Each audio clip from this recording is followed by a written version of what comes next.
Hello and welcome to today's video. I have just received quite a few sample slabs from PCGS Radlers, as you can see, to some rarer NGC fatty samples. So I hope you enjoy the video, and without further ado, I'm going to start with the PCGS Radlers. These are super common. I mean, if you search on eBay, there's probably like 3 dozen listings at a time. There's a few different date mint mark combinations. We have 62D and 64D. I believe the proof ones go for some even hundreds of dollars, but it may be some different generation, but something to take a look at as well, that it's not always what's on the label, but the coin inside as well. There's also a few numbering varieties. So the most common is the 7-23. Those are about $35, which is a whole lot more than what they used to be. There's also the solid zeros across. Those are like $100, $150. And then there's all zeros, but printed with a different label printer. And it looks like the top of the zeros are kind of cut off, and that one goes for big money as well. So pretty neat and a cheap way to get a Radler if you just want a single example and not really one for the coin.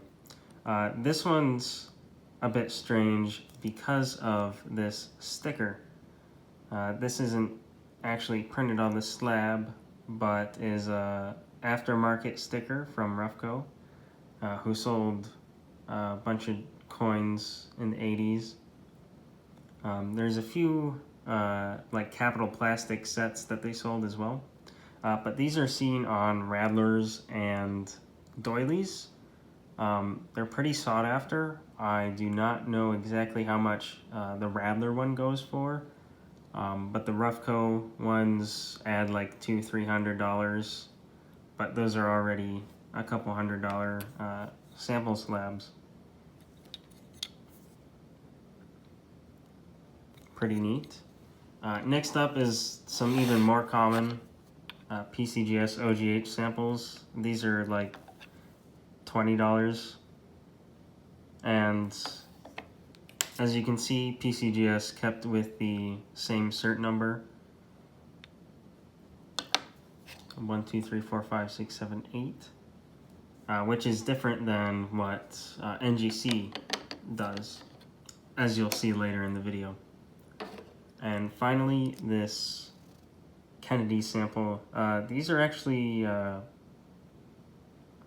kind of scarce. You don't see them as much as what you'd think they'd be for like a $40 coin. More expensive than the NGC counterparts. But there's also, you'll see war nickels in OGH. You'll have Morgan dollars. That's what I was looking for. And a few other coins. But yeah, $40, $50. Pretty neat. Next up are the NGC sample slabs. We're going to start off with the latest one, the most current. This one's only like $30. And as you can see, NGC actually would change this number.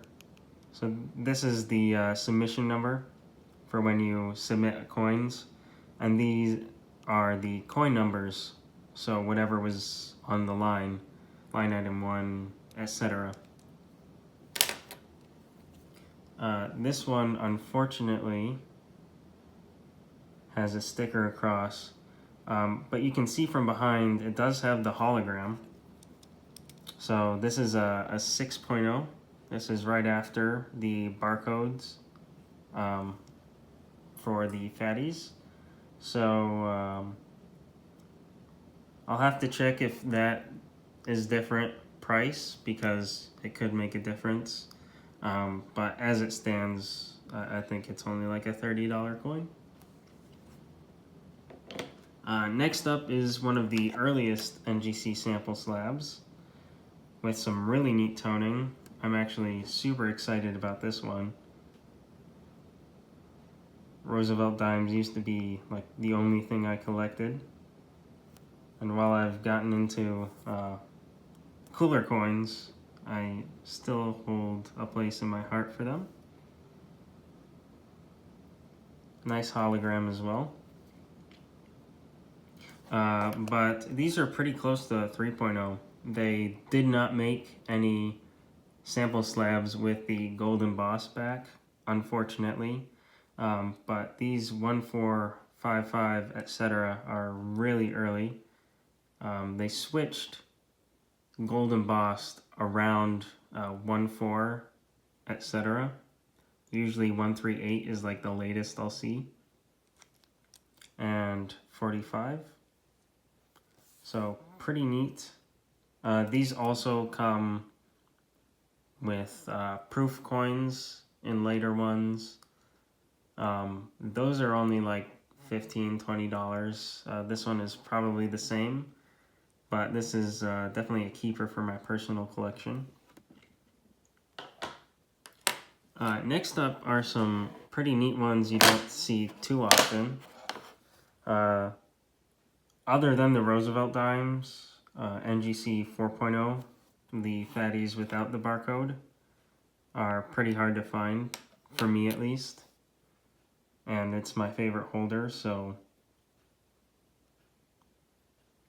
But these are like $80 coins. Pretty neat. Really clean holograms. This one's MS63. And this one's MS64. CAC used to accept coins like this, but with them mostly sharing all the same cert number, they stopped recently, within the past year. The 4.0s also have a much better variety of coins than the... I just noticed there's a chip in this one. Unfortunate. There's a British penny without the barcode, which is super rare. I've only seen 3. There is the war nickel, which is a little bit harder to find. And then the Peace and Morgan dollars are pretty available, but still pretty expensive, like $200. And then there's steel cents, and those have come down in price because you can't send them in and get a free gold CAC anymore. But those are some pretty neat ones. And finally, NGC also had these cool coins, Washington samples, in both proof and MS. The MS is a fair bit rarer, about twice the price.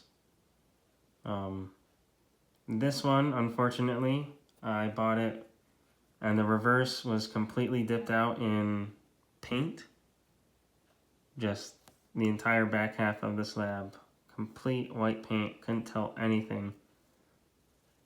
As you can see, some of the remnants. And my attempt to remove the paint completely destroyed the back of the slab.